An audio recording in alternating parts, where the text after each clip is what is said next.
So in 8.6, we're going to learn about parameterized curves, which is actually a topic we've already seen. We just didn't realize that we had seen it.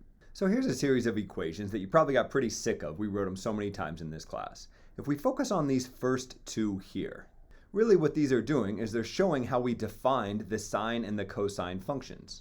What we said is that if we have a unit circle and we measure an angle in its standard position, the x-coordinate of the terminal point is just the cosine of that angle t. And the y-coordinate of that terminal point is just the sine of that angle t. Another way of thinking about this information is, for this point right here, we can specify its x-coordinate if we know what t is equal to. It's just equal to the cosine of t. And we can specify its y-coordinate if we know what t is equal to. It's equal to the sine of t. Typically, when we talk about a graph, we just see a single equation that involves both x's and y's. But rather than define x and y coordinates kind of in terms of each other with this equation, we can define the x and y coordinates separately. Doing so is what's called parameterizing a curve. To sketch out the unit circle, we can just think about all the different x and y coordinates that satisfy our unit circle equation. That's one point of view, our old point of view. A new point of view is we can think about all the different points on the unit circle by specifying their x and y coordinates separately, rather than in terms of each other, in terms of some other variable, t. I think it helps to think about t as time. So at time 0, t is equal to 0, and the cosine of 0 is equal to 1, so the x-coordinate should be equal to 1. However, since the sine of 0 is equal to 0, the y-coordinate should be equal to 0. What I'm saying is if we think about like some little particle moving around, at time 0, it would lie at this point right here. And then, I don't know, maybe pi over 4 seconds later, we can check on our particle and see where it is. Well, its x-coordinate would be given by the cosine of pi over 4, which maybe you have memorized as root 2 over 2. And the y-coordinate of this particle's location would be the sine of pi over 4, which is also root 2 over 2. The particle would have moved from here up to here. And I can keep looking at different times. Maybe instead of pi over 4, I choose pi over 2. Plugging pi over 2 in for t in these two equations would yield 0 and 1 respectively for the x and y coordinates, meaning that at time pi over 2, our little particle, which started out here, has now moved all the way up here. Instead of looking at these discrete chunks of time, I can let the time vary, maybe from 0 seconds up to 2 pi seconds. And what that would give me are all the different points around the outside of our unit circle here. What I'm saying is really the equation in blue and the equation in red are kind of representing the same thing, just from different points of view. Admittedly, the equation in blue is a little bit simpler. It's just a single equation involving the x and y coordinates, whereas in red we involve this new coordinate t and change one equation into two different equations.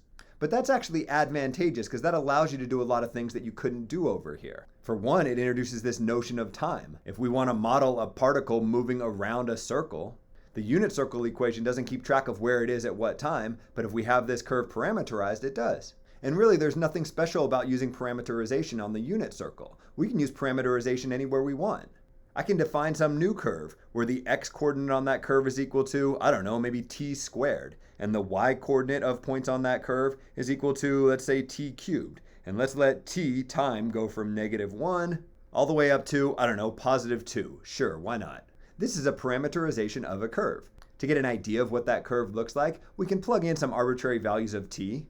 Since we're starting at -1, maybe we should look at the position of the particle, if you want to think about it that way, at time -1. And then maybe we'll also track half-second intervals all the way till we get to the end at time 2. At time -1, the x-coordinate is just equal to t squared. -1 squared is +1. At time -1, the y-coordinate is equal to t cubed. -1 cubed is -1.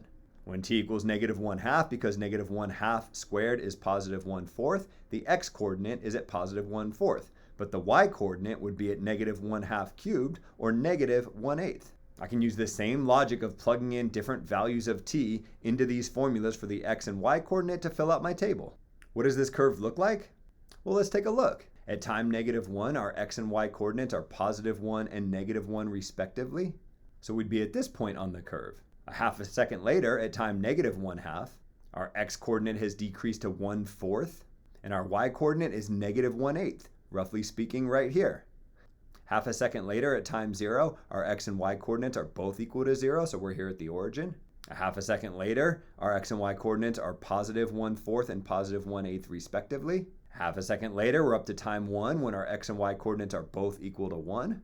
Then we move to 9/4, which is a little bit more than 2, and 27/8, which is between 3 and 4. Finally, at time 2, our x-coordinate is 4, and our y-coordinate is 8, and our point is way up here. If we plotted more points or used a computer graphing system, we'd get a better idea of the curve, but just with these dots you can kind of see what's going on. We start here and we kind of head up in this direction, and then turn and start heading up in this direction.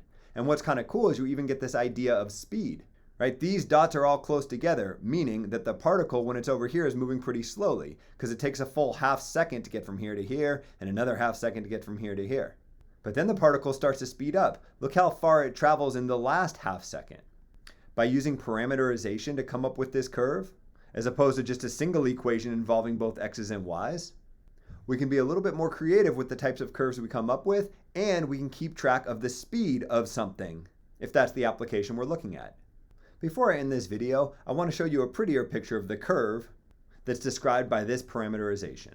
We see the same general shape that we saw when we plotted a few points, but we can also animate the movement of the points over that curve. I think it's pretty cool how this idea of the particles speeding up that we saw manifested in the distance between these points that are at equally spaced time intervals actually comes to life with a computer graphing system. Anyways, that's a quick intro on parameterizing curves.